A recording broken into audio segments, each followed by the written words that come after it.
Peace, everyone. How's everyone doing today? Good. Peace, good. All right. Y'all ready to rock? Let's go. I want some energy today. Yes, sir. Okay, let's do it. Let's do it. Yes, sir. Let me do one thing, and then we're going to get in there and jump into this homework.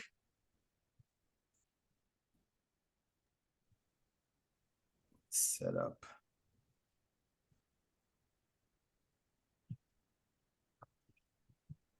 Okay, that's me.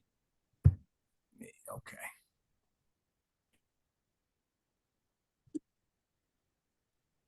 Let's see what's going on the screen.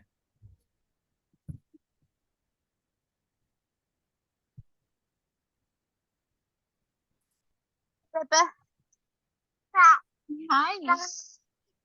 Yeah. Okay. Look what you found.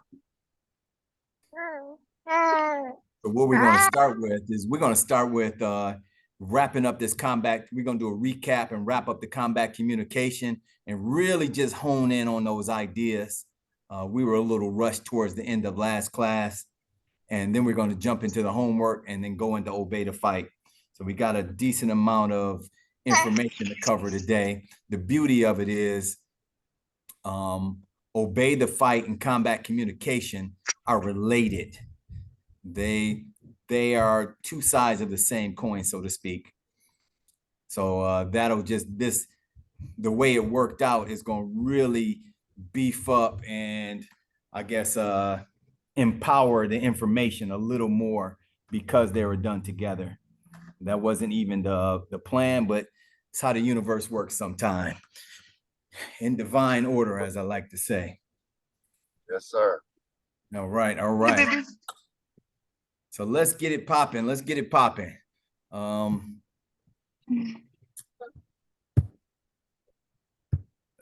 of this. Okay. So going back to combat communication, we talked about, combat communication. I'm going to go back a couple slides, actually. Go back a couple slides, and we're going to get into this definition of combat communication again. We're going to read over this, and then we'll go, pick up where we left off, because it's so much in this definition. We went over pretty quickly, and it's a lot to be missed. So I'm going to go ahead and start reading. Actually, I'm going to get someone to read, but only the first sentence. Let me see who we have here. Participants. There we go. So Ray, since you were the first person I saw in my list here, I'm going to get you to start reading that first sentence. And we'll stop after that first sentence. So Ray will read the first one. We're going to stop and talk about it. Then I'll get Hero to read the second and Kimmy to read the third. So can you start us off, Ray? I can. Combat communication is the constant and ongoing transmission, reception, and assessment of energy before and during interaction. Quotations around before. Yes. So what did you get from that? What does that communicate for you, Ray? That means that we are assessing the person who's receiving, and we are assessing their body language. We're assessing their energy. We're doing a full body analysis of the individual before we engage in with or just before we choose our words. Okay. Anyone else have anything else on that? Thank you. That was a good analysis. Anyone else?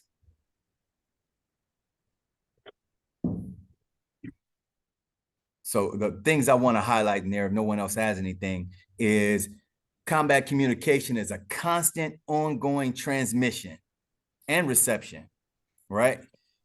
Constant ongoing transmission. So you walking around, you a live wire, you just a raw nerve, you an antenna, right? You receiving, picking up everything that's in your circumference. Everybody with me on that? I want to hear some talking and some communication. That's one thing. And reflecting on the classes. It's I don't know. I want to make sure y'all alive out there. I want to hear some communicating, some popping, some dialogue. The question becomes, what do you all hope to get from these classes? And participation is key and getting what you came to get, whatever that is. So Yeah. anybody got any commentary on that? I do. Instructor Cedric, Yes, sir. peace. Peace.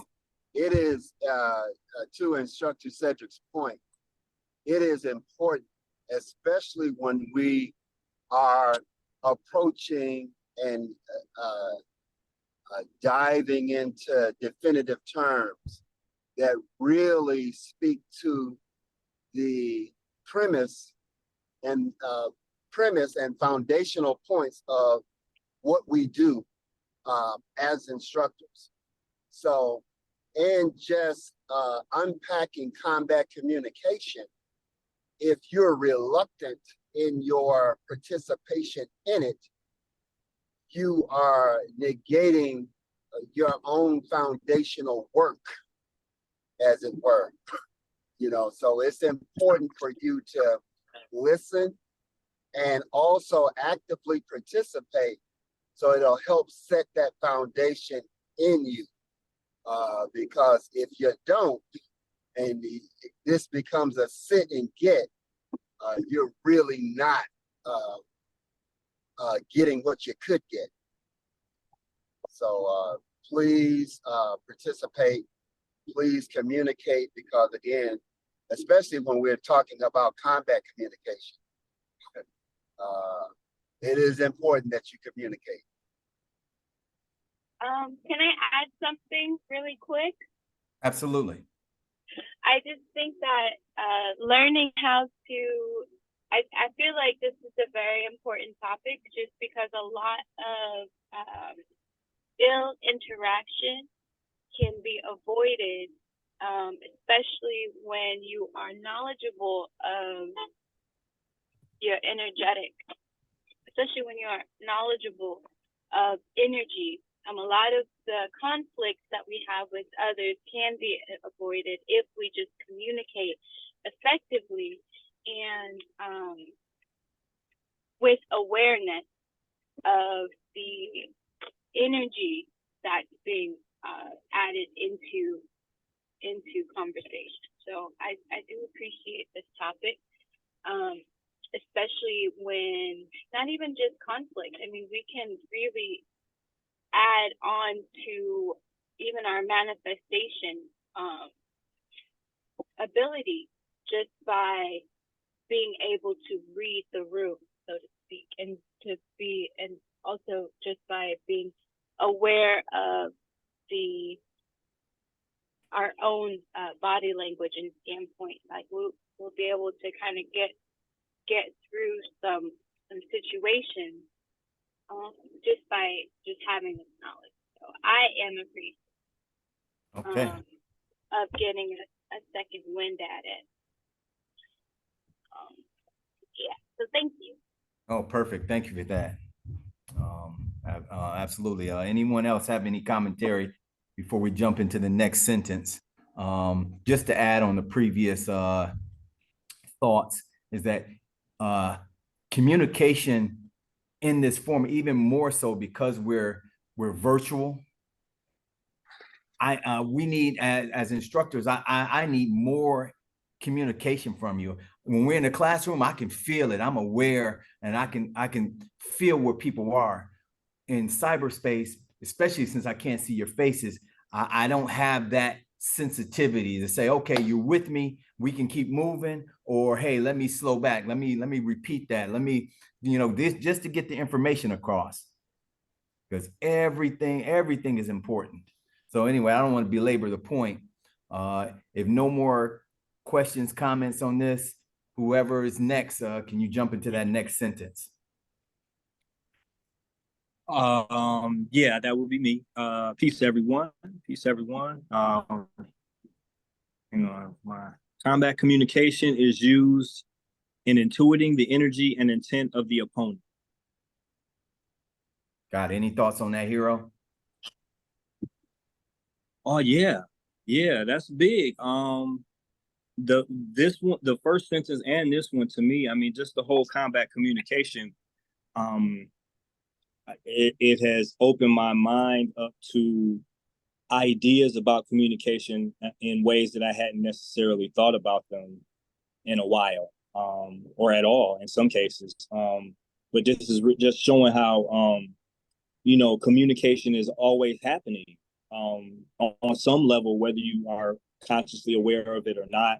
And this is helping me to, just be more consciously aware of those things. When you go into interactions with somebody, it's not just their words, it is other things involved. It's helping me to be more conscientious of the subtle things about the communication that's going on. And I really do feel like this is helping me to be a better communicator. In particular, I tend to share ideas with people, and I feel like I get put in a position where I have to defend those ideas from time to time. And so the combat communication, I'm like, combat? I'm like, that's it right there. I have to defend. I feel like I have to defend my ideas when I get like a contrary, someone, just says something contrary or certain critiques or questions. It does feel like combat at times when going back and forth about new ideas or concepts or certain things, certain facts and figures, that people tend to argue about. That's very combative to me. And I'm like, I really hadn't thought of it in terms of the way you all have been presenting it. So I know that's what I'm getting from this myself. So thank you. Perfect. Thank you. Thank you for that. So combat communication is the constant ongoing transmission, reception, and assessment of energy before and during interactions. Combat communication is used in intuiting the energy and intent of the opponent. Okay. Any thoughts on that? If not, the next person jump in for reading. It shows up as the unspoken dialogue between you and your opponent. Any thoughts on that, Mia? To me, it's like when you, without saying anything, say your the way your eyes look, your facial expressions, your body language, if your stance, if you seem like you're having a stubborn stance, if your arms are folded, that's like a sign of resistance. It could be, I don't know. It could work either way. It could be a sign of being focused on what the other person is saying. But it just, the translation of it by the other person is dependent on their background and how they see it. Okay, that's a very, very good point. The translation of it is dependent on where they are. So part of that part of the communication is being responsible or being aware of how you're being listened to. So you're communicating something, so you got to be over there and check. As just like me as an instructor, I need to be over there with the students to see how the students are receiving the information. If I'm just up there talking, it'd be like one of those 80s movies and the teacher all dry and boring and nobody getting anything. They sleeping and drooling and whatever. And he just talking and talking and talking, but they're not getting anything. So to your point, Mia, you gotta be aware of how you're being listened to. So that's great. That's great. Yeah. Also, it's unspoken. It's an unspoken dialogue between you and your opponent. So to this point, we 3 sentences in, nothing verbally is communicated. It's just about intuiting information. Yeah. Okay. I only gave. And Cedric, can I speak, sir? Oh, please, please. Yeah. So to earlier on in the definition, there is the word assessment, right? Assessment to how instructor is coining this definition. Assessment is not only an assessment of the person that you are in communion with, there's this self-assessment, right? So to instructor's point, in order for him as an instructor to know where another student is in their reception of ideas that he's communicating, that is a high level of assessment in and of itself. And that's a very important part of communication. It is your internal assessment of self and others. So it's this application of it, and it's before anything has verbally been communicated. The assessment can change on a word that's spoken or a posture that he recognizes.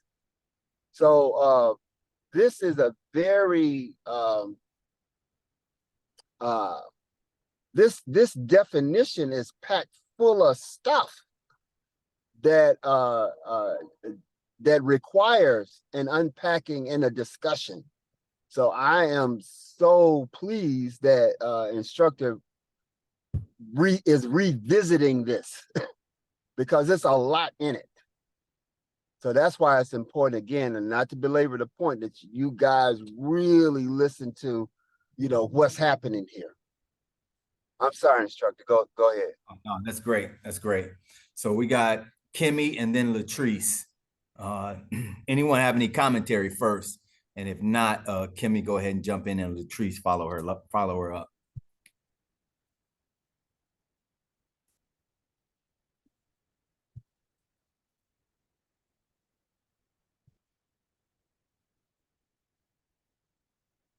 Okay, so Kimmy can't talk in the moment. Latrice, would you go ahead and jump in?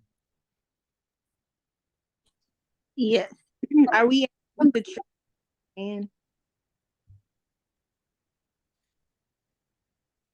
You blinked out, Latrice. I'm sorry, I missed that. Can you hear me? Yes, I can. I was saying, are we at to truly understand? No, we're at it guides the language. Okay. It guides the language of movement, timing, and intention. Keep going. Yeah, read the next sentence since that was so short. In combat, every punch, every kick, every shift and stance communicates something, a threat or an opportunity. So what do you think about those 2 sentences?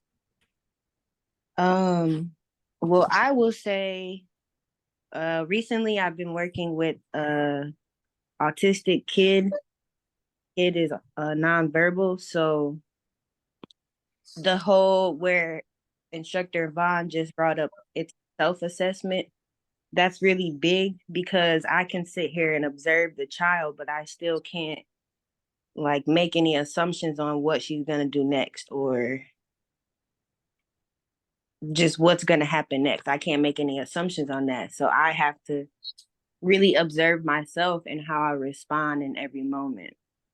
Because yes, I'm studying her, but it's really the nonverbal cues that give you the information.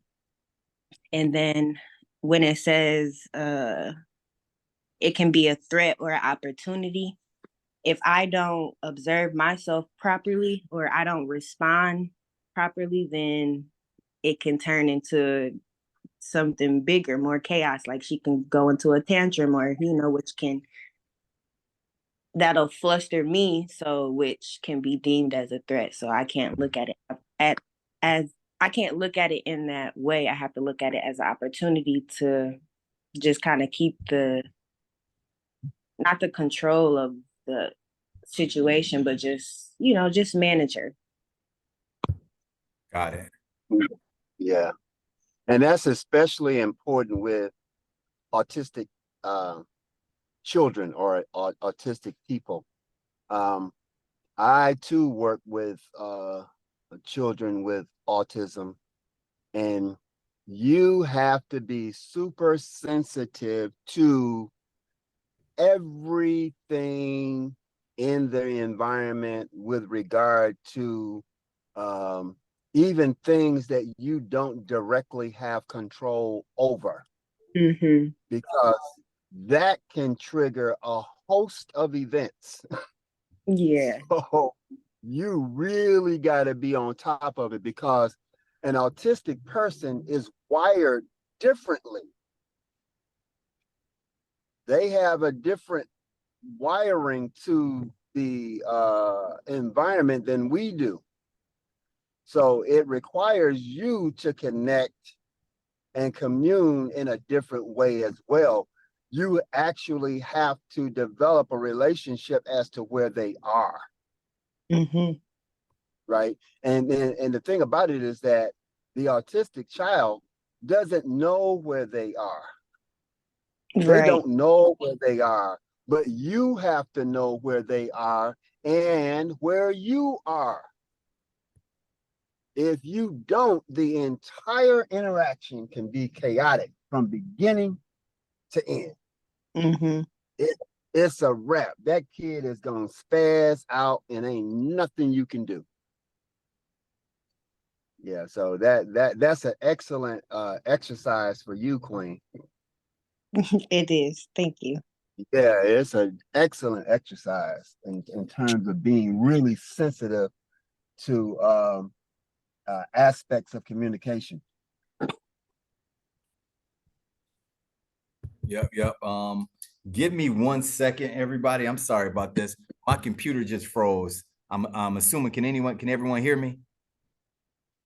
Yeah, I can still hear you, sir. Okay. Yeah, I can still hear you. Yes. My computer froze. It won't respond to anything. That's why my screen share went away. So can we pause right here for 2 seconds? I'm gonna have to restart. I apologize about this. Restart and get everything back up. So it should take two minutes. All right, instructor. Yep. I was going to say, in the meantime, if anybody wants to talk about the homework or how they employ the usage of combat communication during the week, I think this would be a good time to do that.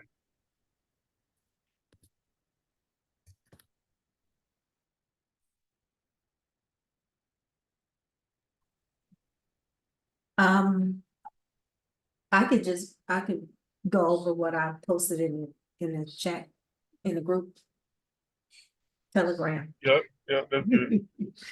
I had a incident where my stepdaughter, she stays with me she has a disabled son. She has 2 children, and she left.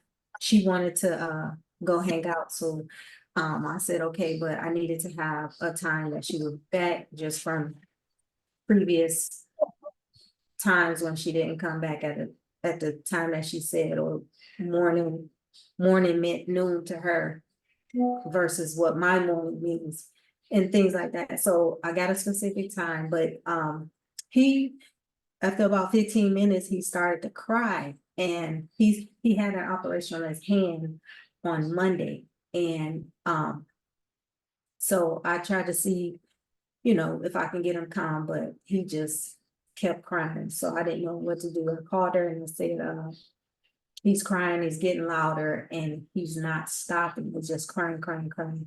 So, I want you to come back. And then, she said, he has medicine, so she said, I didn't give him that much, so give him some more medicine. And then, she said, she just told me to give him some more medicine, so I said, I'll feel more comfortable if you come back sooner. I said, just stay out a couple hours, so, come on back. And then, so she said, okay, and then I gave him the medicine, it did nothing, so he was continued to cry.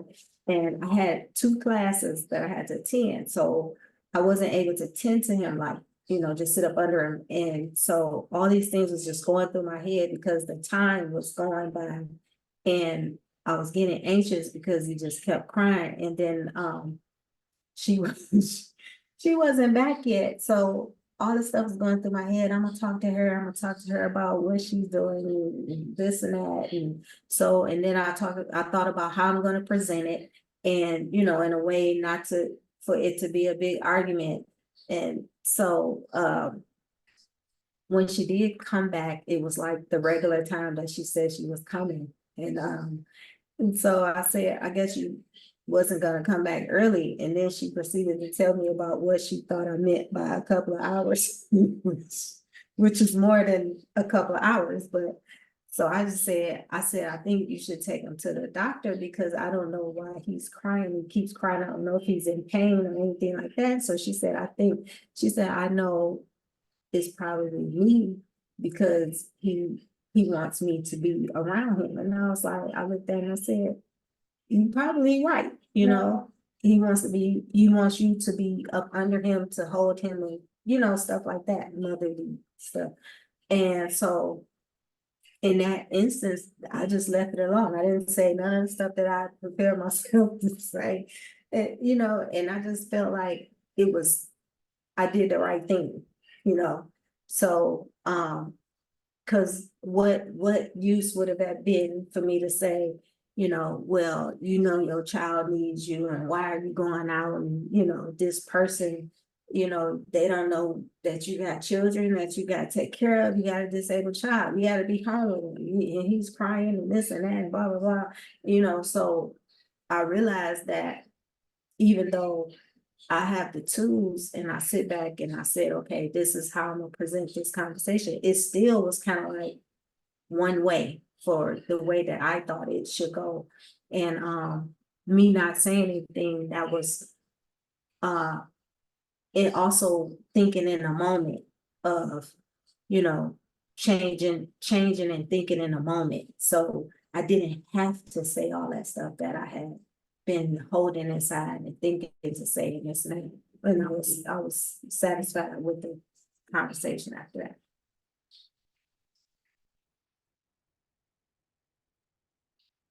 What did you get from that? What I got from it was that even though I may think that I'm right, I could be right, but it could change. And I could still be right by not, that conversation that I've been thinking, preparing. I didn't really have to have that conversation. So I guess just building up from emotions in my mind, just because of his crying and just anxious anxiety from that, and making up stories in my head and this and that. I didn't really need to address those things. Thinking about combat communication, what was she communicating? Not necessarily with her mouth. I know she said words, but what do you feel was behind the words? What was her motivation? I mean, just from your perspective, what are you picking up? From my perspective, in my dealings with her, I feel like she's taking more accountability than when she first got here. And it doesn't require a blow up or anything like that. So I feel like she's saying, yes, I know what I'm I'm trying not to put words in her mouth. It's like she knows her responsibility and she's accepting her responsibility. So So you saying that's what she's saying, or that's what I feel like. Yeah, that's what what she you feel like? said. She said, I know why he's crying is because of me. Got it. That's what she said. That's what she said verbally. Yes. Okay. Anything else you picking up from her? And I'm saying that to say, trust that feeling. Trust whatever that feeling is. That combat communication. She's Yes. communicating something, not with her words, but what you see. Even her Right. actions are Right. being gone longer than she said she would. Yes. And what I saw, what I see is that I'm trusting in what she's telling me and not going with what I'm thinking or was thinking, like, you don't really care, this and that. And it's just like, okay, you told me something, so I'm trusting what you said, and that's all. That's it. That's all. Leave it alone. So that's your mental, that's what's going on in your head. Yes. What is she communicating though? And I'm not saying she's necessarily communicating something different. I'm saying what you told me sounds like something different. Sounds like what's going on in your head when she's talking. You saying like, hey, I'm gonna trust her. I'm gonna trust where she is. But so without her saying a word, what is she communicating? Um, without saying anything, Yeah, is without her saying it. communicating that Yeah. she she did thank me for watching him. So she showed gratitude for that. She wasn't negative, like, give me my baby, now I'm here. Nothing like that. So, and there was like, I feel like she had, like she was sorry for staying out. Got you. I did get that feeling that she was sorry that she stayed out. That's what she gave me from the posture and all of that. And she looked me in my face while she was talking, and she was sincere. So, Okay. Apologetic, sincere. yeah. Okay, that's good. So I didn't, I want to accept that for what it was, and nothing more, nothing less. Okay. What does she need? As It- far, I mean, just period. Is there something she needs in that regard? And maybe it's nothing. I'm just curious. I'm asking questions to kind of prompt some thought, some reflection, and look at the scene again. Look at your interaction with her and see what she's communicating. So I'm that's why I'm asking, like, hey, what does she need? well, I gave back I'm not angry. Okay. So that was, I wanted her to know that I'm not angry. So, or I'm accepting of what she said. And, Yeah. I'm not negative. You know how some people can say, yeah, okay, you sorry, whatever, but I'm still mad. They may not say it, but they're showing it. So when I said I'm accepting of what she said, and I just said, okay, no other tone, no switching tone or nothing like that, just normal. And, continuously talking to her throughout the night or regular, nothing, no animosity, none of that. So that she knows that I'm accepting of you know, what she said. I'm not mad, I'm not angry, you know. So Maya, Yes, can you hear me? yes. So Instructor Cedric asked a question. He said, well, okay, what does she need? What We- does she need? Hold on for 1 minute. Okay, There's somewhere I'm going with this. okay. Instructor Cedric asked, well, what does she need? When we look at the first sentence in combat communication, it says there, combat communication is a constant and ongoing transmission, reception, and assessment of energy before and during interaction. When he asks you, what does she need? You would have to assess her energy and give her what she needed at that time. Right, That makes sense? yes. So that's why it's important that we go back to the definition offered. He asked you, well, what does she need? That is your intuitive ability to assess exactly where she is and give her what she needs at the time that she's communicating that to you. That's what makes this definition so powerful. Mhm. So you missed that question. He asked that question to see if you have a functional understanding of the definition that we're offering you here. Okay, That makes sense? yes. And her,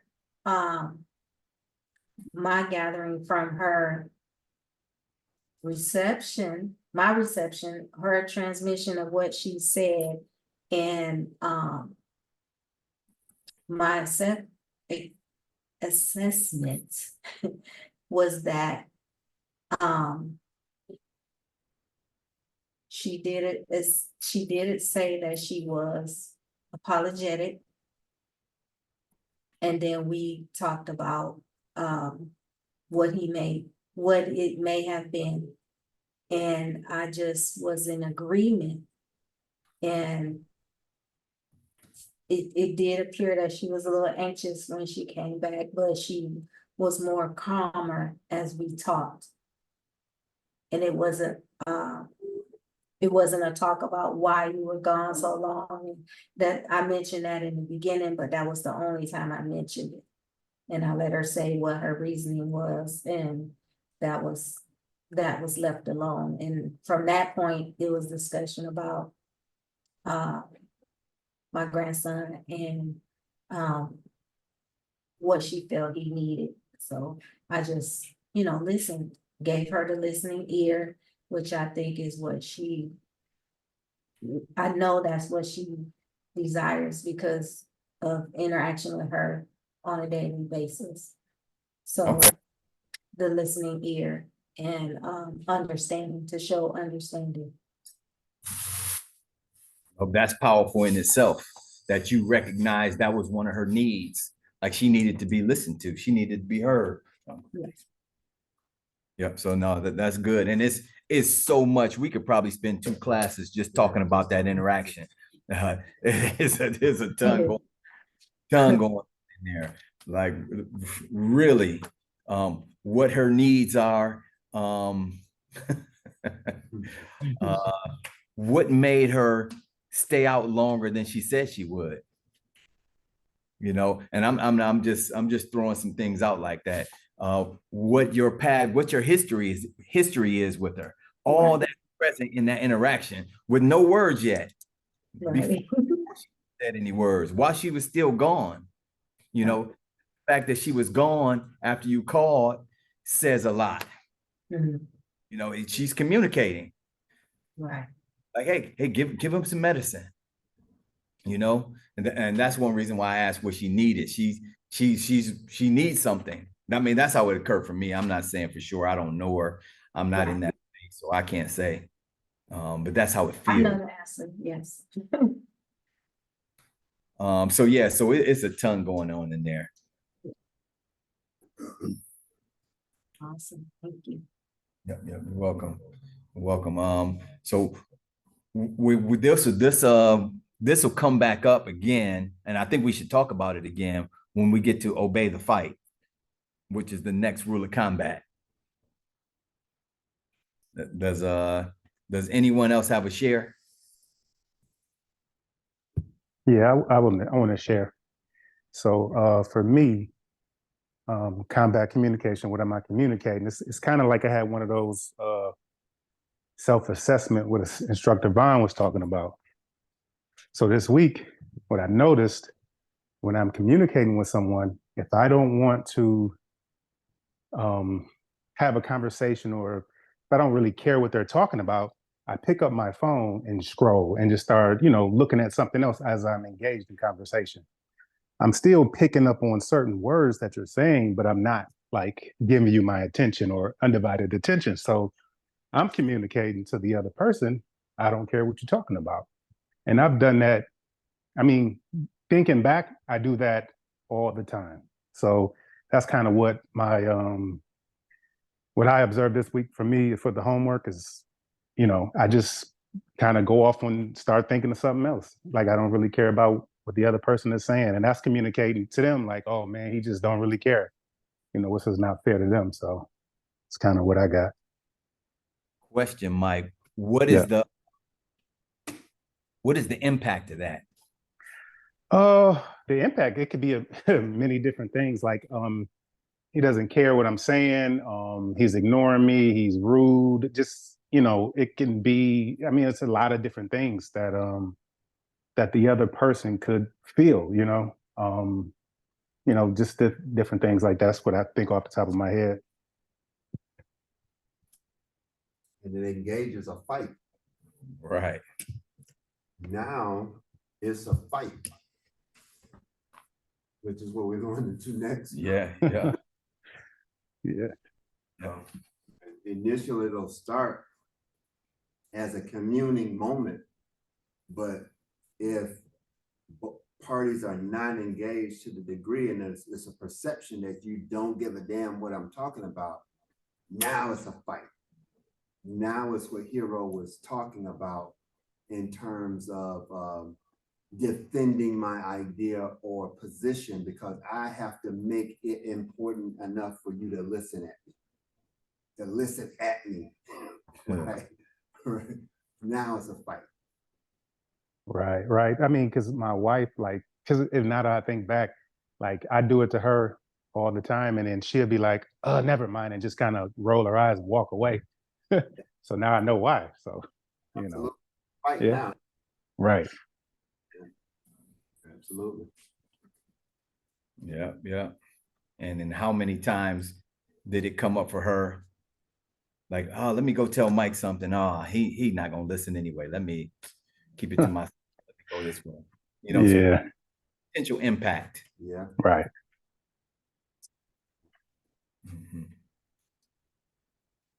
Anyone else?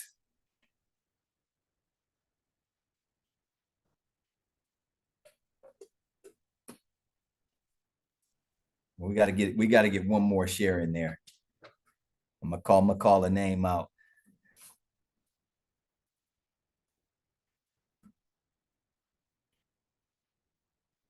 Come on, Latrice, give me something. Think about it. I was thinking about Mia again, based on Mike's commentary. Just something to think about. What were you communicating with your energy when your daughter came home? Just something to think about in that regard. What type of energy were you giving off? Was it standoffish? Was it receiving? Was it understanding, or what? Just a thought based on Mike's commentary. I know I have a similar problem to Mike when it comes to just being disengaged or disinterested in whatever it is the person is trying to communicate. Like oftentimes, I'll use an example with my sister. My little sister, oftentimes she'll try to communicate. Well, she does communicate with me, but it's things that I don't want to engage with. like it's like repetitive conversations almost. So I get like kind of annoyed or irritated, like I don't even want to hold the conversation about this, but then that puts her in a certain emotional space, which is not healthy for the relationship. So yeah, that's something I'm still working through. I guess just trying to find interest in the communication itself.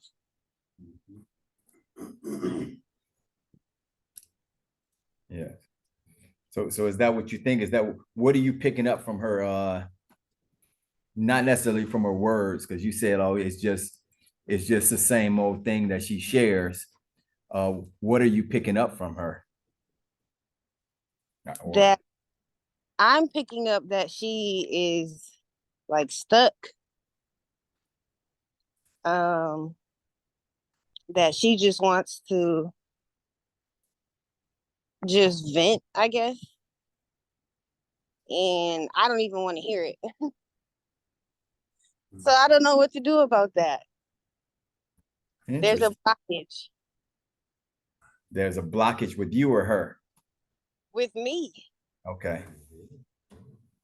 With me because I don't want to hear it. And there's nothing that I can think of or that can like make me want to hear it. I don't know what to do. Oh, and that's okay. That's where you are, and that's cool. My commentary is obey the fight. So we can talk about that when we get to obey the fight. So that's good stuff.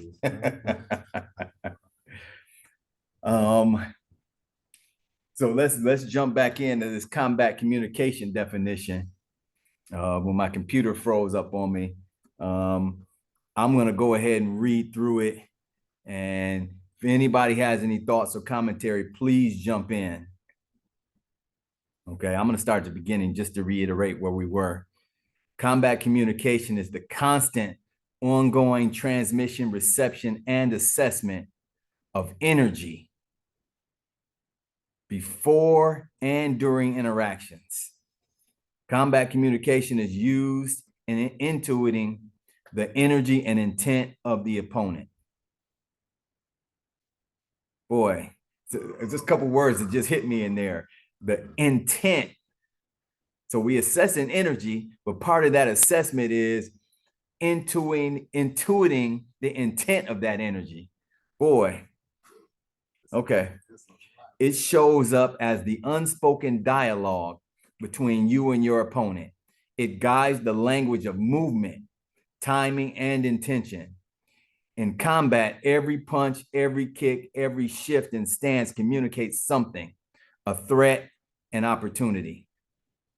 To truly understand combat communication is to become fluent in this silent language, to understand your opponent's intentions before they even realize them themselves. I love that it's a language. You're learning a new language in communication. Like at the top, I say it's like you're walking around and you're a raw nerve, just picking up energy, just picking up and just feeling and intuiting energy. You know, and you are becoming fluid in that language.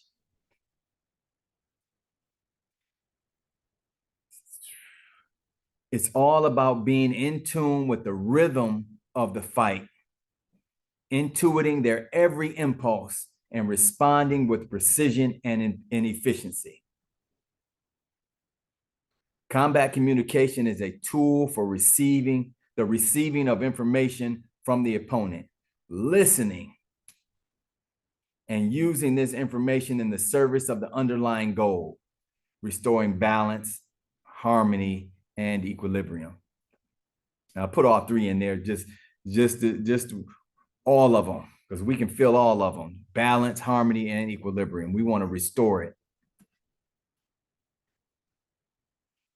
Also, what stuck out to me is listening, not with your ears. None of this had anything to do with ears. listening. That's a whole other kind of listening. That's why when you all had commentary, like, what did you pick up for them?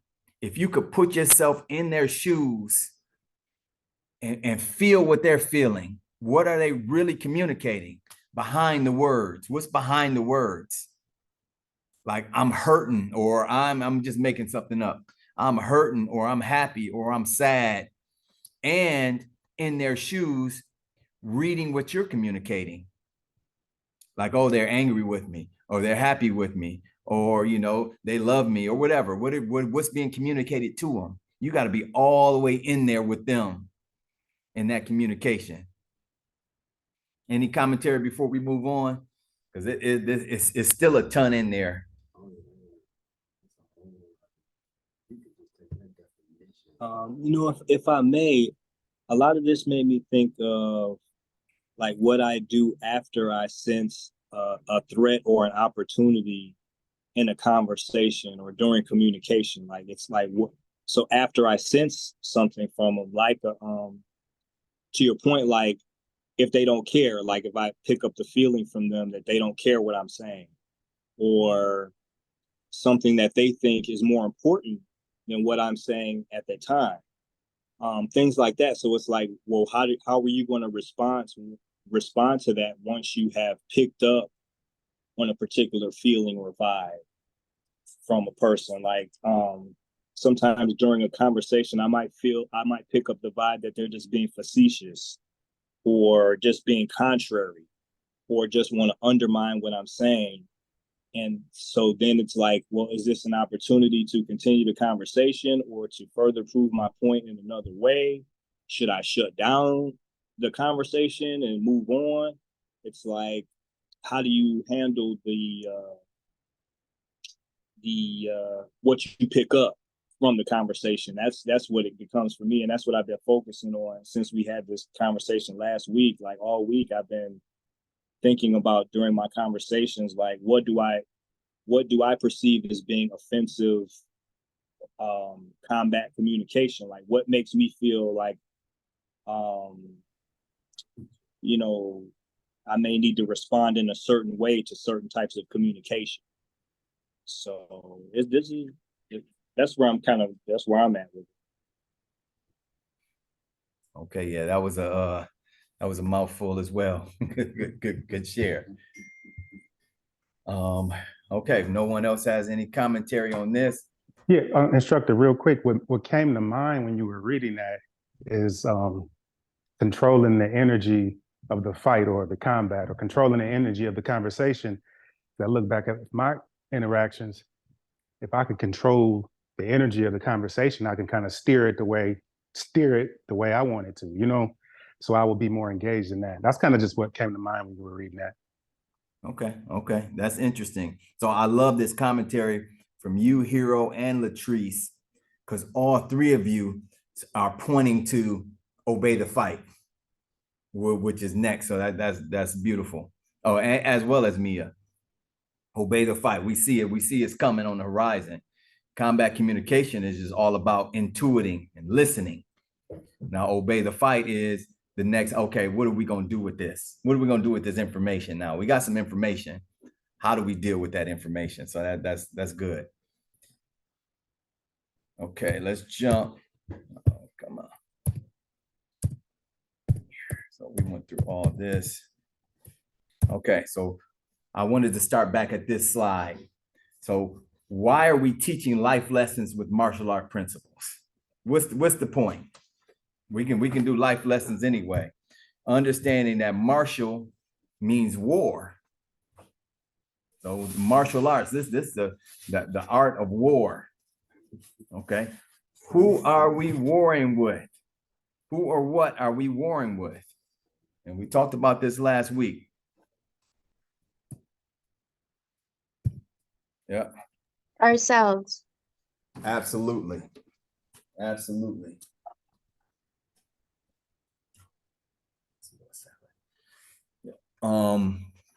Absolutely. We're warring with ourselves. And I got a quote from Confucius on the screen. Let me see. Somebody read that for me.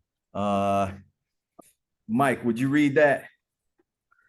He who conquers himself is the mightiest warrior, Confucius. Absolutely. So what's the point of all this? Now, this combat communication, ultimately what we're doing, and Instructor Vaughn alluded to it earlier, what's the communication with self now? What's going on internally? Because if you don't conquer this, if you're not the mightiest warrior, like Confucius say, interacting with anybody else is going to be an explosion. It's going to be, yeah, it's going to be a mess if everybody get that. You know, so that's what we're talking about.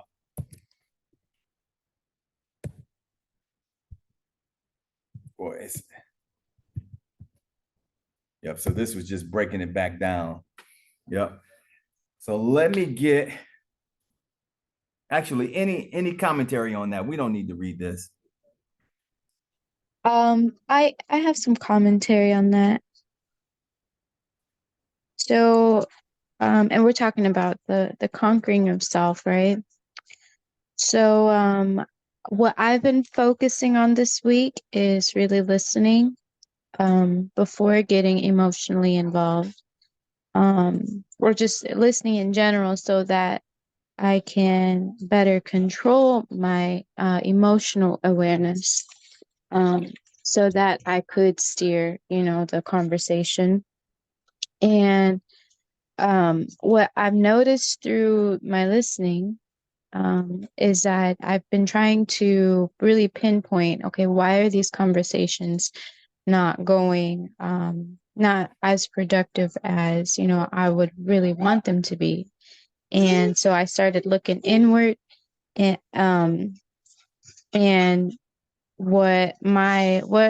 so I've kind of hit a crossroads.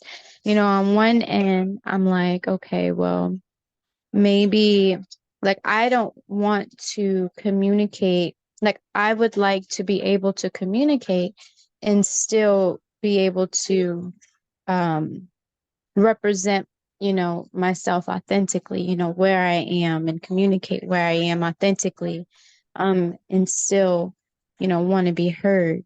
I I would like to be able to, like, what I've been realizing is that sometimes it's all about choosing when and when not to say something. So having discernment on if this should be communicated right now. And that doesn't necessarily take away from, my speech and what I have to say, but it better, with the discernment, then I can better time what I'm saying so that the person can actually be more receptive, in which case helps with the conquering of self, because you can't control anyone else, but you can control yourself. And with that, I've had to learn how to compromise with myself. Okay, I'm not able to say this right now, but maybe later on I can say it and it would possibly be better heard, and better received. And then therefore we can figure out where to go from there, as opposed to me just saying something, just to say something. That's good That stuff. makes any sense. Yeah. Especially saying something that's emotionally charged. So Exactly. that's great combat communication with yourself. Absolutely. Being aware of where you are and listening to them enough to know to say, hey, it's not time. Let me let them emote or whatever they're doing. You know what I'm saying? Right. Because then, maybe, because, and even further, to speak to that further, because then maybe it helps me to better discern what to even do with the person, like, sometimes people aren't able to be communicated to like ever. Maybe it really might take time, but I need that information so that I can move forward with my inside, with myself. Mhm. Mhm. So Ray, very good commentary. When you are in communion with another person, again, we go back to the assessment, right? The assessment of who you are communing with and why. If there are aspects of the communication that doesn't work for you or the union, so to speak. So I need you to hear me carefully. The union, so to speak, then having enough courage to say to yourself, okay, it's time to disengage. This communication or this communion is not producing good fruit. Does that make sense? To where now it's causing a situation where you have self-doubt. And in self-doubt, it becomes a trust issue with you and the other person that you're so-called communicating with. Because you could either be in a communication or a fight the whole time, right? And if it's a fight the whole time, you're really not communicating. It's just a fight. So now you have to now think and deliberate, man, where am I in this process? Is this really yielding good fruit for me and my baby? I'm talking about your daughter, right? Because Right. eating that too. She's eating the energy of it. she's feeding on that. So now you're poisoning your daughter's system. You're introducing a poison to her, saying that this communion that we're in is okay. And it's not. So she'll start eating what you're eating. She'll make the same type of selections that you're making to no fault of her own because it's in the baby food that you're feeding her. It's in the food that you're feeding her. You understand that? That was for you. Right. No, I get it. I get it. I ain't gonna say nothing else. Amen.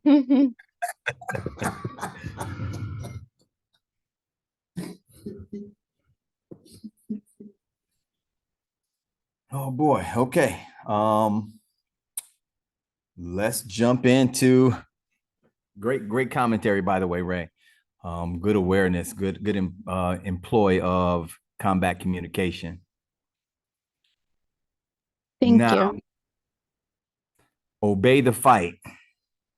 So we're gonna start off with what is obey the fight in the dojo? What does it look like in the physical, in the in our laboratory here?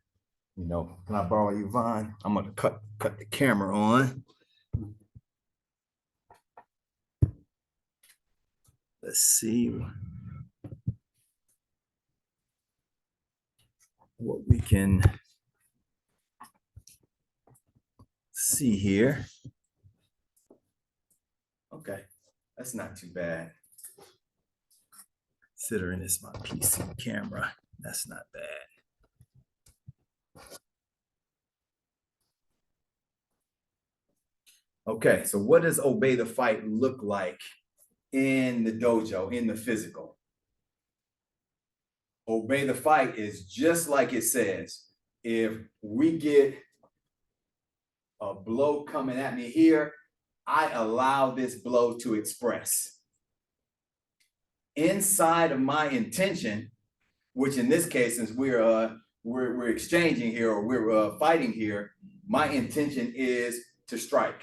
So inside of my intention, I allow this to be. I don't interfere with it at all. I don't bang it. I don't block it. I just simply move in a way that puts me in a power position. And I respond in kind, which is this case, a thrust punch to the ribs. Now, you can do that same thing again. I can respond here, right? I responded to this. I simply move back. The issue with this is it's not incorrect. I am not in a position of power to respond effectively. Okay? So obey the fight, and it's tied to my intention. And maybe my intention in this case is to, like Von talked about a few minutes ago, disengage. Maybe I'm disengaging. I still allow expression. My goal is not to impede any expression. I'm not doing that. I'm allowing it to express. So Von, do a circular blow either way. So circular blow now is coming from my left. So what obey the fight tells me is I can't go to the left in the moment.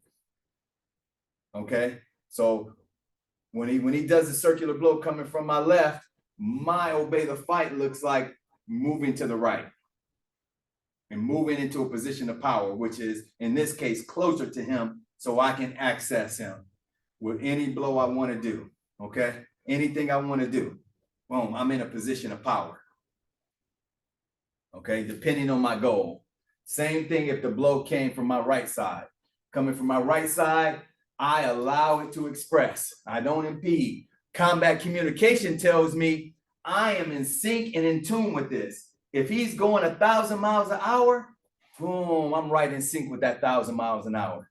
Right in rhythm, right on beat, so to speak. So if this was a dance, he does this, boom, I'm right in harmony and sync with anything he does to get into a position of power, to respond in kind. Okay? Does that make sense? Yes. Yes, it makes sense. Yeah. Okay. Because key word is putting himself in a position of power, right? If he go back, if he goes back, he's in no position of power to effectively deal with me, right? Now, depending on where you are, some people think that that's okay, right? That's okay. It depends on the relational capacity that he wants to develop with me. If he doesn't want to develop that, just try to walk away. He walks away. And that's a decision. Instructor, are we supposed to be seeing you all? Oh, I'm sorry. Yes. Can you see us? No. Oh, goodness gracious. No, I could see you the whole time. It's at the top. I can see you as well. Oh, okay. You just have to change your screen maybe. Your person. Yeah. Is that better, Mia? Yes.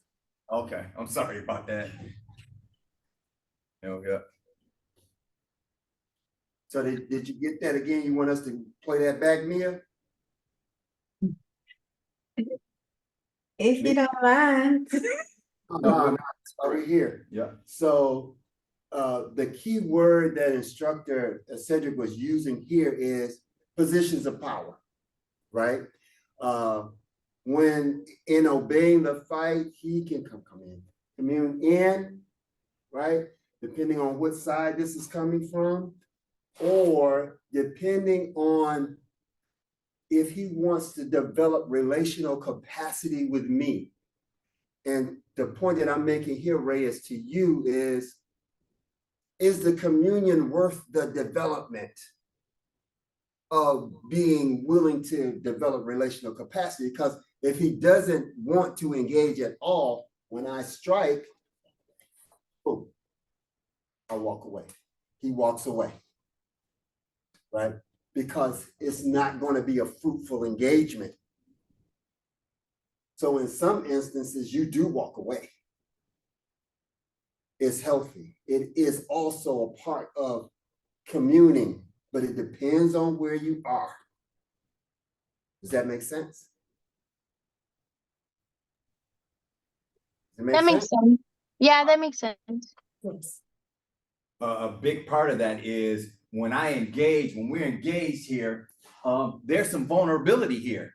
In order for me to access my goal, I have to expose myself. I have to be vulnerable. Yeah.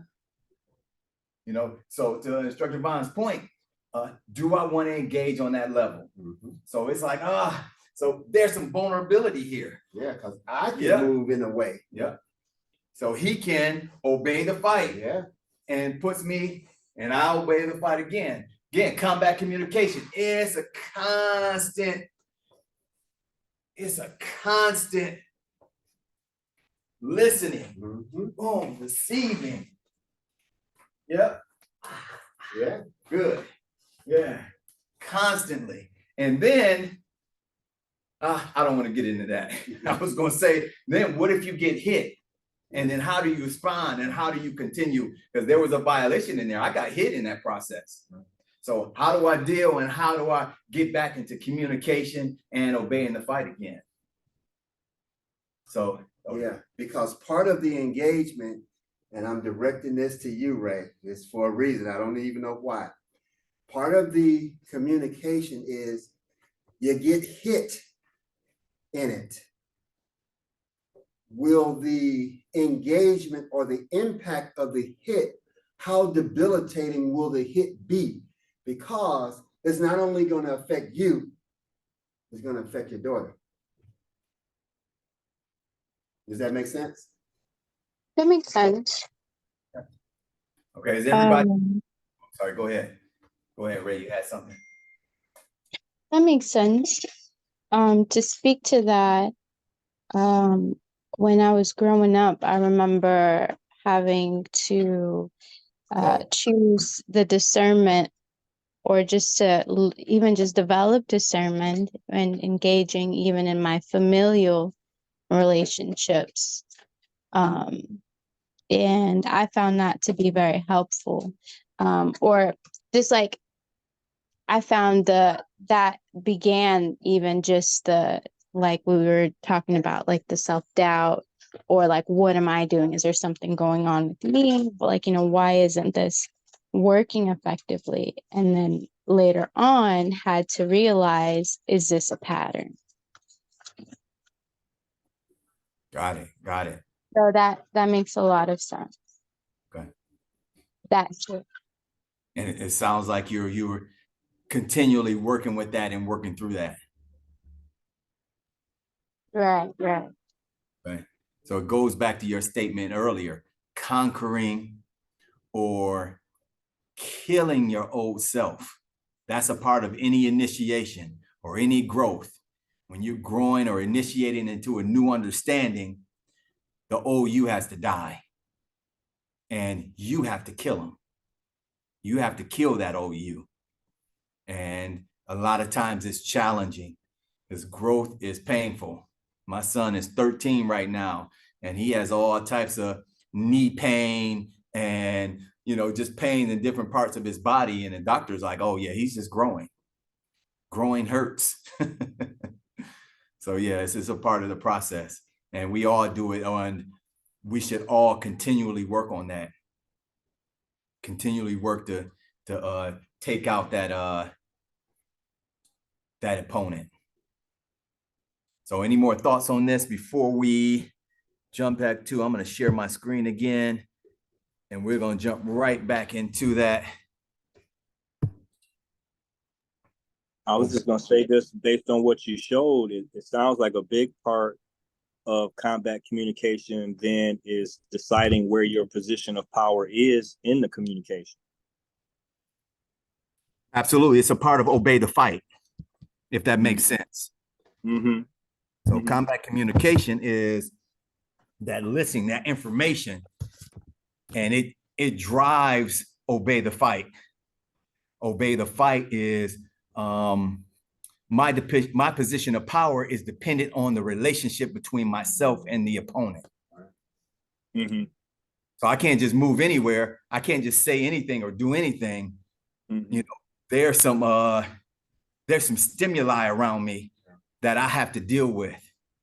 because I don't exist in a vacuum.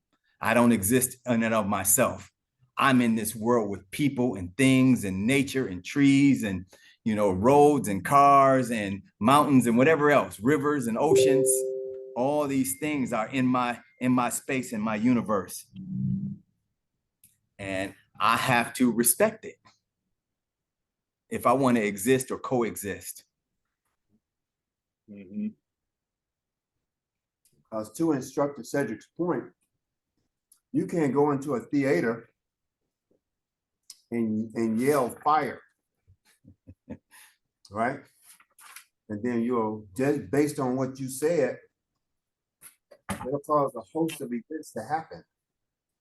And then when they find out your ass said it, you can face some consequences for that, and be financially responsible for a decision. You say, well, I got freedom of speech. Not really. You can't say shit like that, hero. That's true. That's true, because that's actually a form of combat. That is a way of inciting panic. So Yeah. that's saying certain words that's going to cause a certain emotional reaction. So Yeah. yes, exactly. That's you're right. Those type of words and that type of arena is out of bounds, because that could incite danger for everyone that's around to hear that. Absolutely. But it makes you rethink the premise of, man, do you really have freedom of speech? Can you really say whatever you want to say and not be mindful, to Instructor Cedric's point, you don't exist in a vacuum. There are people, other things that are in the environment that you're coexisting with.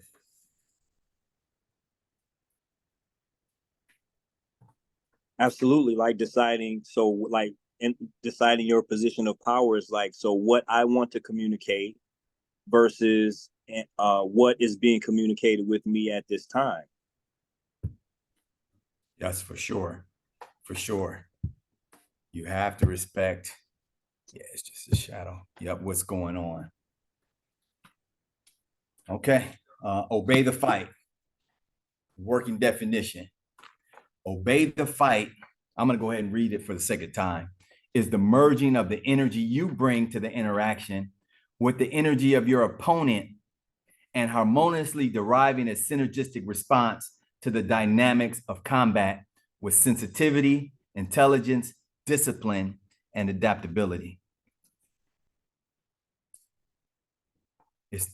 Obey the fight is the merging of the energy you bring to the interaction with the energy of your opponent and harmoniously deriving a synergistic response to the dynamics of combat with sensitivity, intelligence, discipline, and adaptability.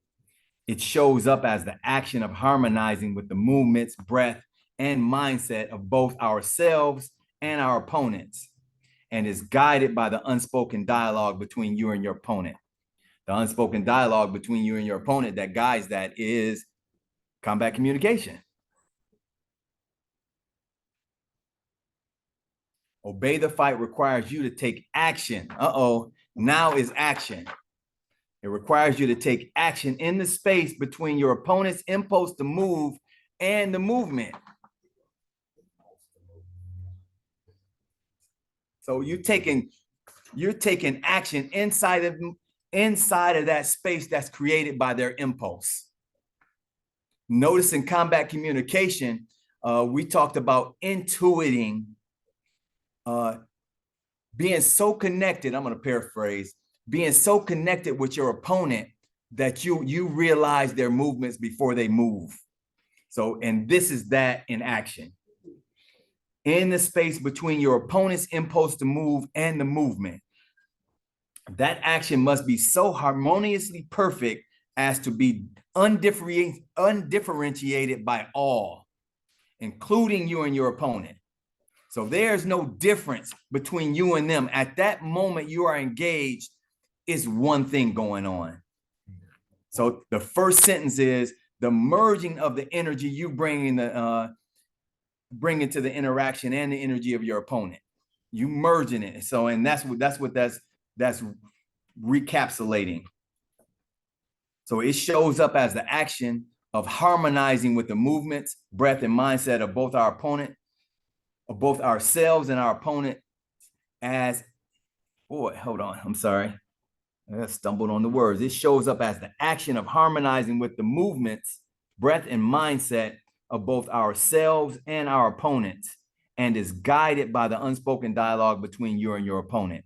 Obey the fight requires you to take action in the space between your opponent's impulse to move and the movement.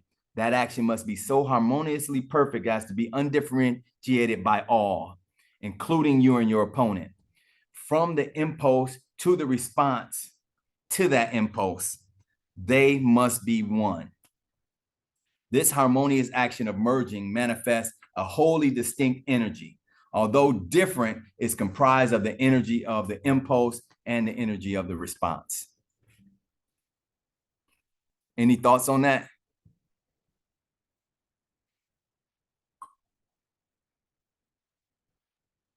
We don't have anything. Go ahead. Do you have an example of that, like in like a conversation, or like how could I apply that in a real conversation?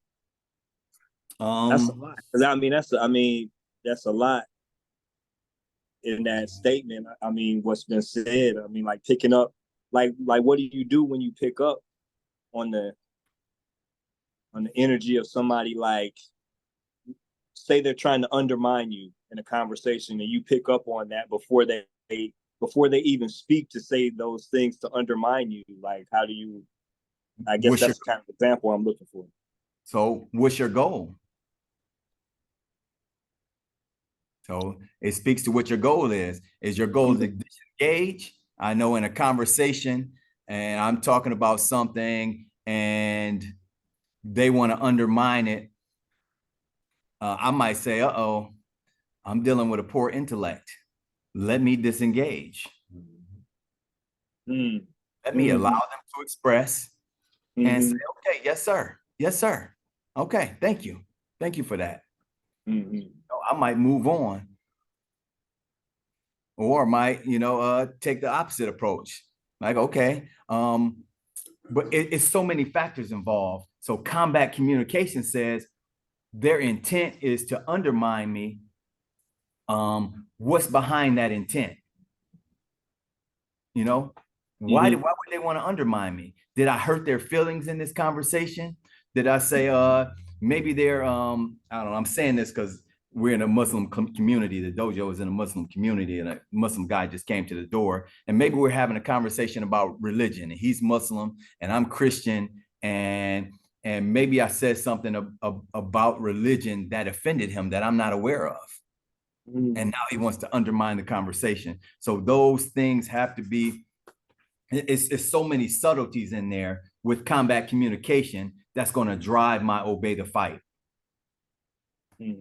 So there's no definitive answer. Like, yeah, hero, do this. There's no definitive answer. It is a practice. Yeah. And it speaks more to your ability to self-evaluate, because that's going to color whatever you do. That's your combat communication with self. The internal combat communication is going to govern, as Instructor Cedric has said, is going to govern how he obeys the fight or not, right? He may choose to just totally disengage because it won't be a fruitful engagement. So just as the earlier one saying, man, I'm dealing with an idiot here. So you say, okay, yes, sir, brother, you're right. You know what I'm saying? And then just, that's a total disengagement, because the engagement would be fruitless. That makes sense. Yeah, I'm jumping past this slide. This just says, like, hey, these rules of combat have been building on each other so far. Perfect mechanics, combat communications, obey the fight. Okay, so what is the fight and obey the fight? Why do we call it a fight? Because in your example, hero, That's not a fight in our traditional sense. So what is it? So we're saying it's any interaction, any engagement, a relationship, anywhere you show up and you have to engage with someone else or something else. Maybe that something is nature. And my example here is like, hey, I'm sitting on the couch. How is that obey the fight? Somebody help me out with that.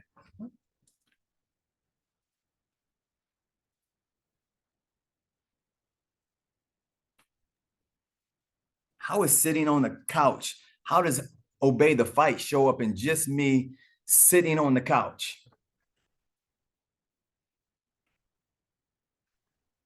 I'll say one thing that I stay mindful of when I am just relaxing or watching a movie is just my breathing and just using that as a time. Like I like scary movies, so I like the anticipation, the buildup of things. So using those moments in movies to not, just get worked up or start breathing fast, just using that as moments to practice my breathing while I'm watching something or just chilling, or even if it's just something that I'm watching that might give anxiety or something sad or. Okay. Okay. Anybody else with any thoughts on that? Yeah, if I'm going in the right direction, obey the fight. For me, what I always be mindful of, like if you're sitting on the couch, right, comfortable, I'm always mindful of my posture. It's easy for you to slump over. Kind of, your spine is not straight. That's kind of where I'm going. If that makes sense. No, I get that. I absolutely get Okay. it. All For right. both you and Latrice, who is the fight with in this situation, in that scenario, sitting on the couch? Who is the fight with? I would say myself. Okay. Okay. Yeah. So what if I told you sitting on the couch, the fight was with the couch? How do you obey the fight?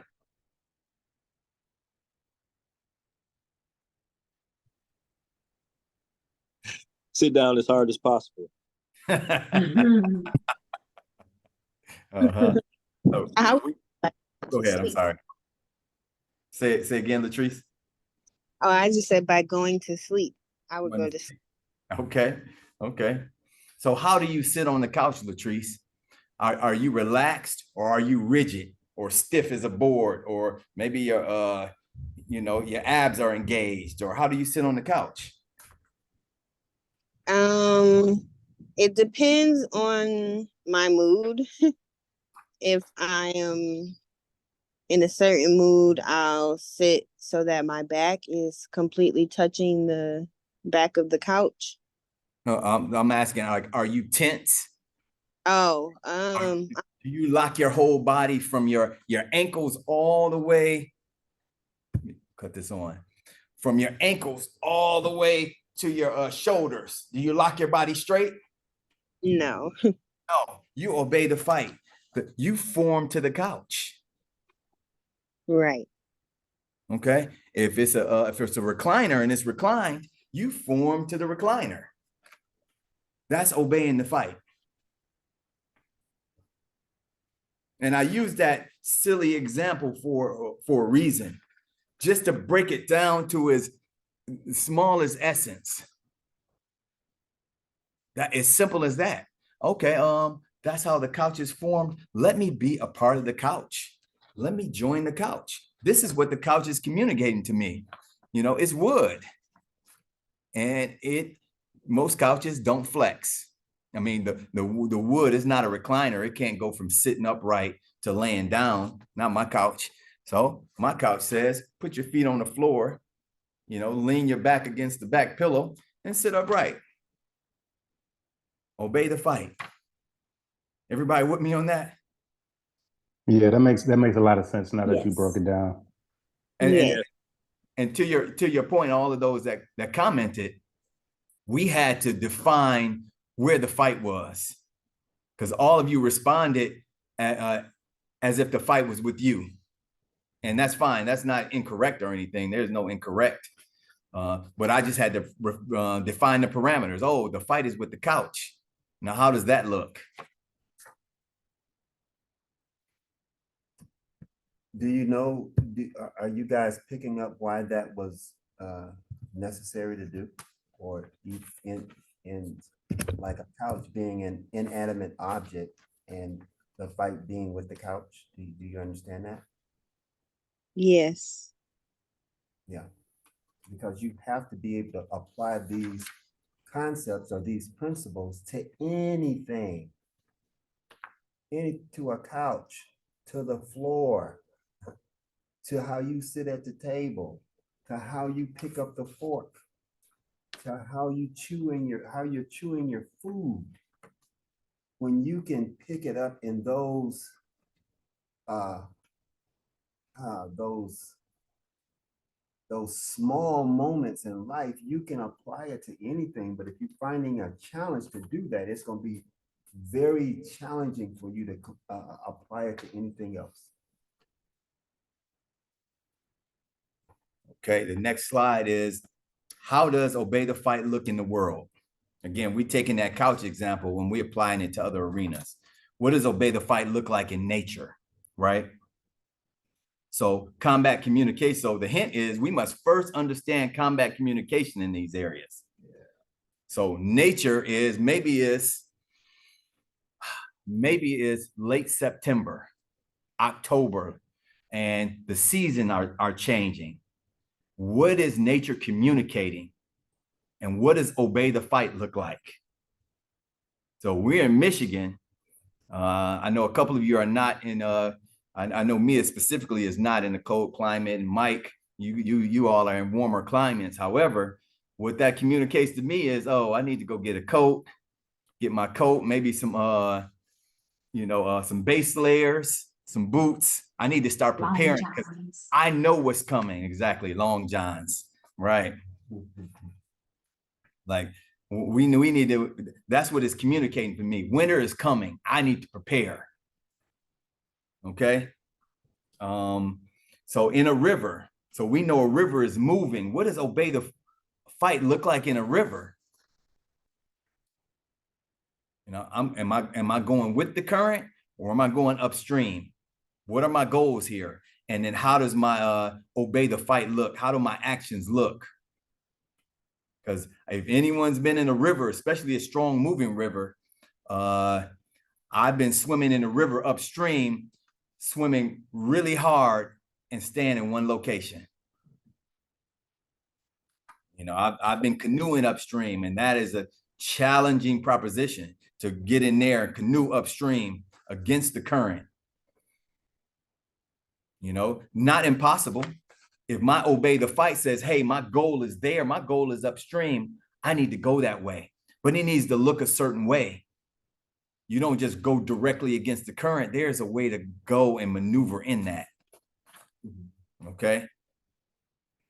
What does obey the fight look like in this culture? In this culture, the American, European, Western culture. What does obey the fight look like in that?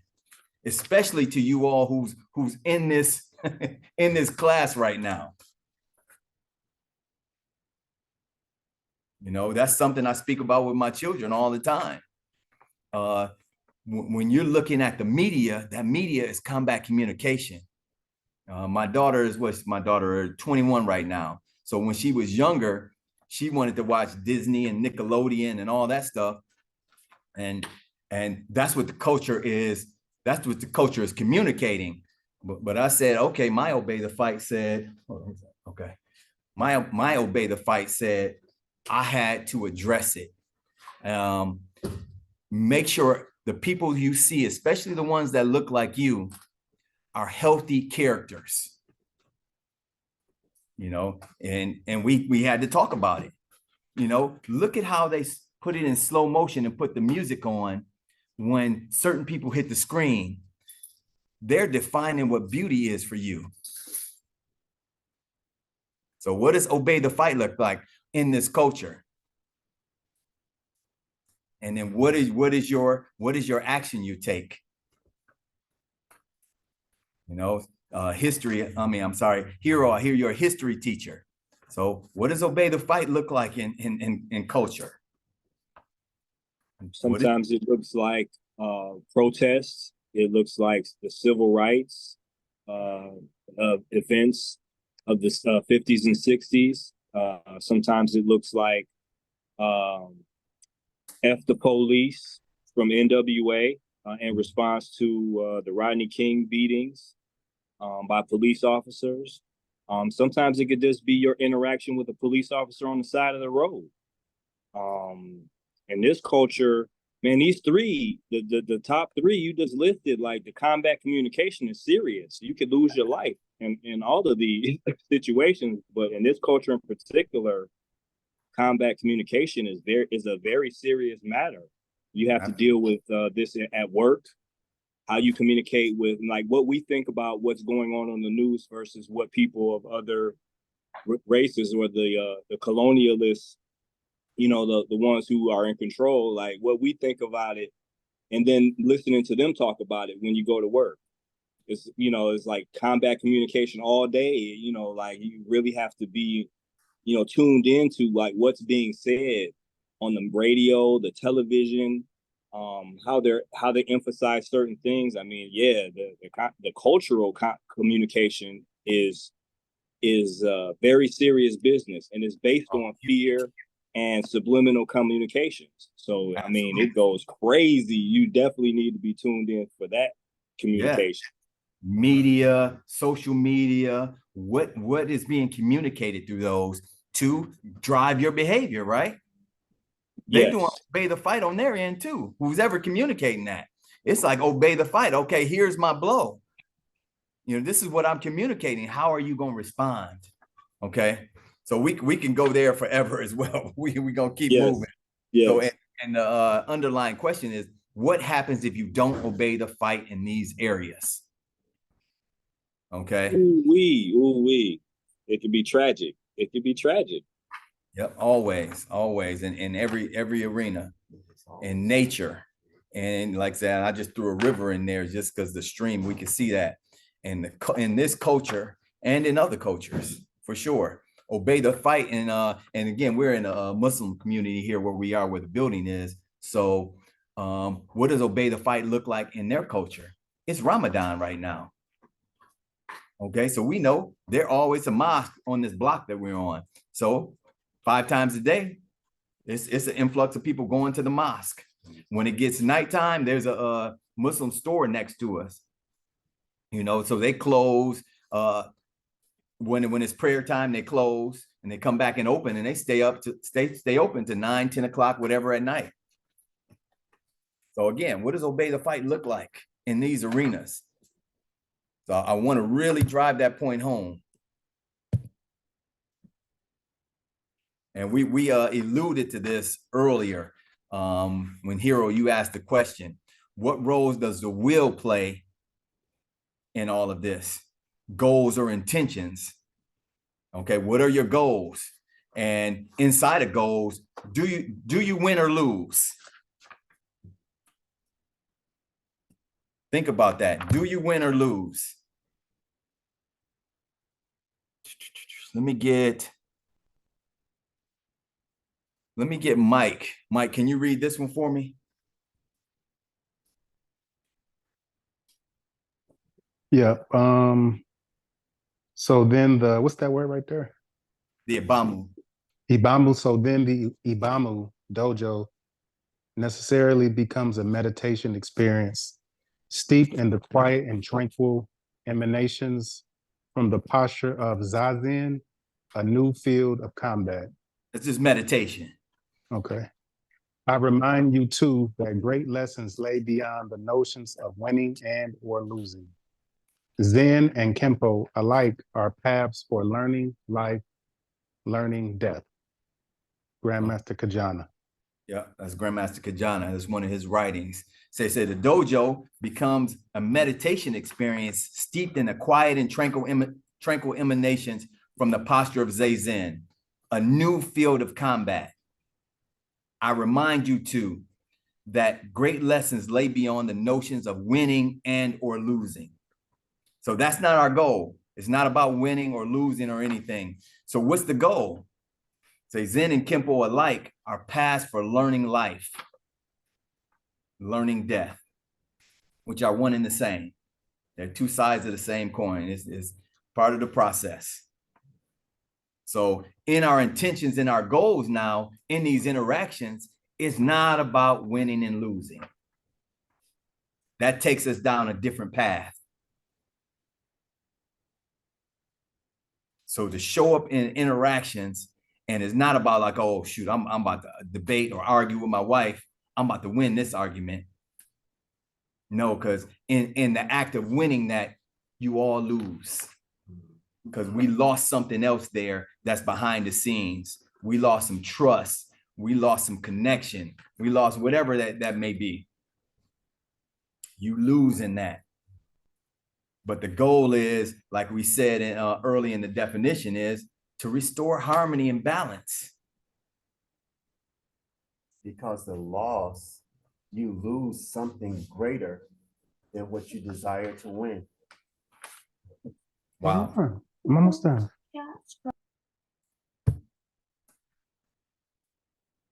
So I go back to this slide, which I pulled from Combat Communication.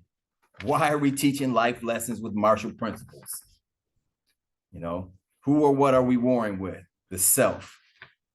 We got perfect mechanics, combat communication, and obey the fight. They are all tools in learning life, learning death from the previous slide. Oh, I didn't know I put this in here. Again, we just read this in the combat communication. He who conquers himself is the mightiest warrior. Now we got another one from Sun Tzu. To know the self and not know the enemy, there is danger in a single battle. To know the self and not know the enemy, the odds are even. To know the self and know the enemy, there is no danger in 1,000 confrontations. Extremely powerful. Now, how does that show up in combat communication and obey the fight? You gotta know who you communicate. Am I dealing with a poor intellect? What's my goal? I can destroy them, win, but that doesn't serve me. That's just a waste of my energy and my time. And I could potentially lose more.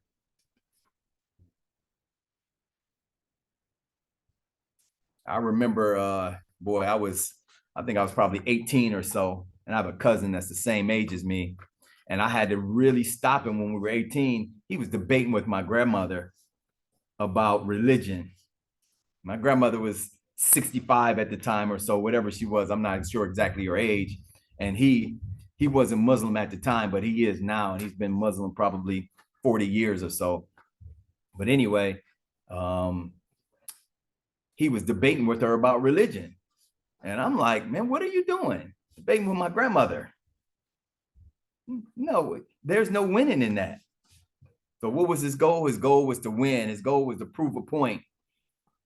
Was he going to convert my grandmother to Islam after being Christian all her life?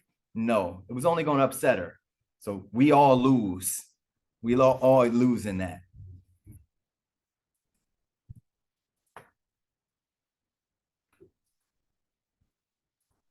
You know, instructor, I had a very similar experience with COVID and all that. You know, like people were. I feel like that was a very combative time where there were like clear lines drawn in the sand for people who were like vaxxers versus non-vaxxers and people who were agreeing and who disagreed. And it was like a lot of like, you know, conversations where it's like, well, what do you do? Or what do you believe? Or, you know, believe the science and all the, you know, and my cousin was invited over for dinner and he told me, he sat and said, you know, I think people who don't believe in vaccines are stupid.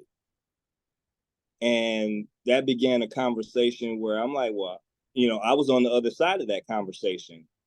And it was one of those things, like you said, where it was very contentious and I wanted to say certain things, but like that's my cousin. He was over there for dinner. You know, we were supposed to be having a nice time, and you know, he brought up something that at the time it was a sensitive subject for me as well as a lot of other people, and I didn't want to ruin our, you know, our relationship or ruin the night or anything like that. So that kind of thing to me falls right in line with you know, what we're talking about. Oh, absolutely. Absolutely. I've had similar conversations. Boy, it's a lot. So I'll share real quickly on how I obeyed the fight in this interaction. Again, family function and vaxxers versus non-vaxxers. I was a non-vaxxer. I asked my uncle, does he have good credit? Like, how's your credit? He's like, oh yeah, I got good credit. I got A1 credit. I was like, how did you get your credit? How did you get that? Oh, I paid my bills.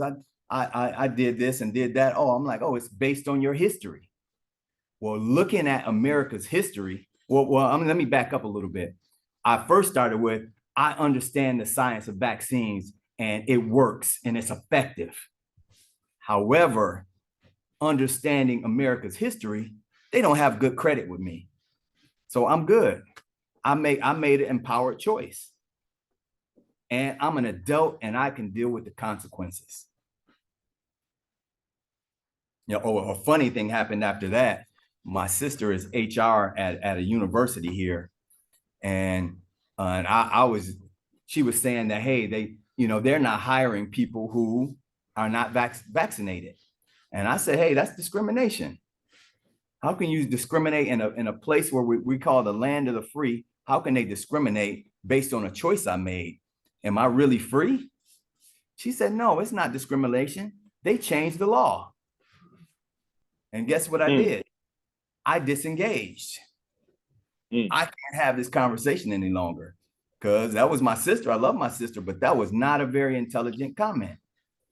How by changing a law is no longer discrimination. Discrimination is discrimination. So I don't know. I didn't debate that point. I said, okay, we good. I understand. You know, so moving on, we're a little short on time. So obey the fight, mind, body, spirit. When the mind, body, and spirit are in alignment and working together harmoniously, individuals can tap into their full potential for healing, transformation, and well-being. Achieving coherence among mind, body, and spirit involves aligning our thoughts, emotions, beliefs, and intentions with our physical actions and the deeper essence of our being. When there is coherence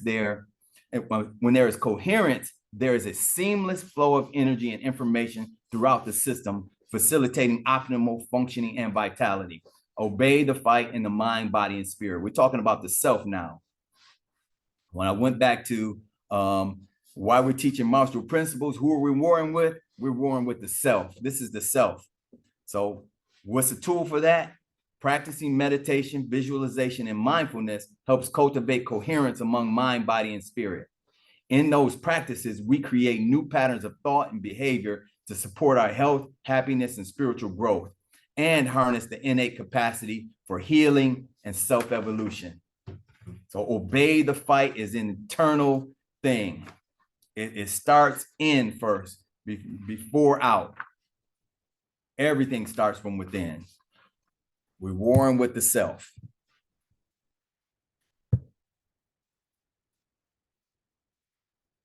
So now when we harmonize, when we join the interaction, it becomes a part of who you are. And who can I influence? Ray mentioned it earlier. I influence me. So when the interaction is a part of me, I can influence the interaction. I didn't say control it. I didn't say manipulate it. I didn't say turn it upside down on his head. I said, no, I can influence it. I can be empowered in that interaction. When Vaughn and I were working and he did a blow, I joined that motion and gave him a counter and he joined mine. Oh, and now we're interacting here, right? So I can influence him, he can influence me, and we were both obeying the fight and in constant communication. Okay, think about the implications of that. They were far-reaching.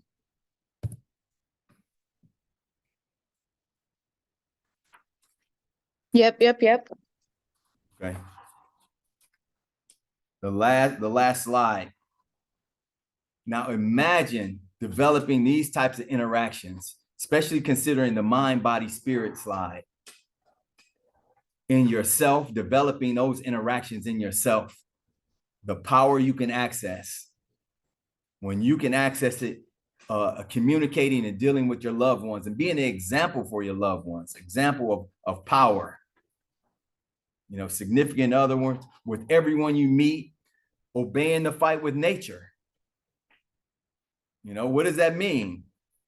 I just had a conversation, and putting this presentation together, I had a conversation with my son, like, man, we got to get back to like recycling and doing our part. Because I'm not obeying the fight. I'm just throwing that crap in the trash can. Like, no, we can do our part. We can bag it up and we'll take it to the recycling center, which is about 3 blocks from my house. So it was just absurd that we couldn't take that little time to bag it up and go take our recyclables 3 blocks and drop it off. So now, with that being said, what does the world you live in, your children, your grandchildren, your great-grandchildren, and so on, what does that world look like with this power, with this access to power? When you take those actions, when you employ these tools that we've been exposing you to over the last 3 weeks, what do you have access to? I'm sorry, what does the world look like?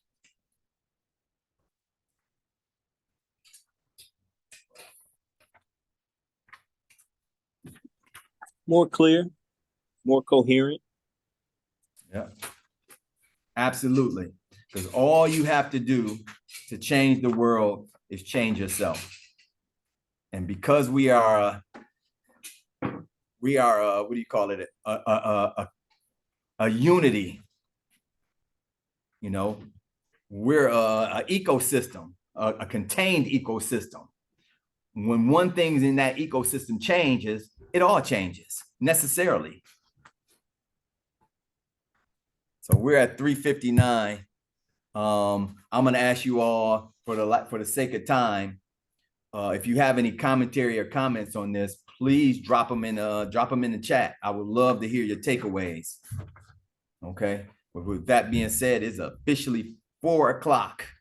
So the homework says, employ, obey the fight in all your interactions. Make note of any changes in your typical outcomes. Now, considering combat communication and obey the fight together.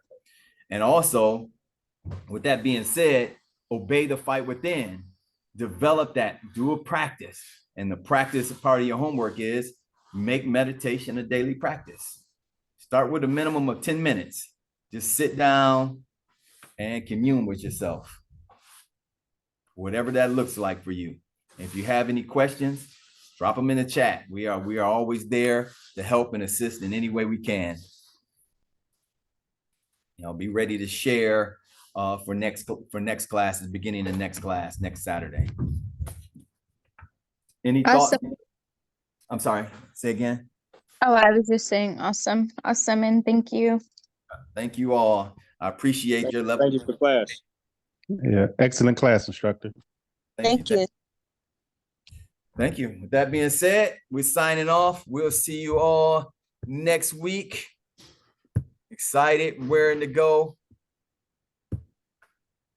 And appreciate your participation, boys. A lot of glare in the back. All right, everyone. Take care. Peace. Peace. Peace.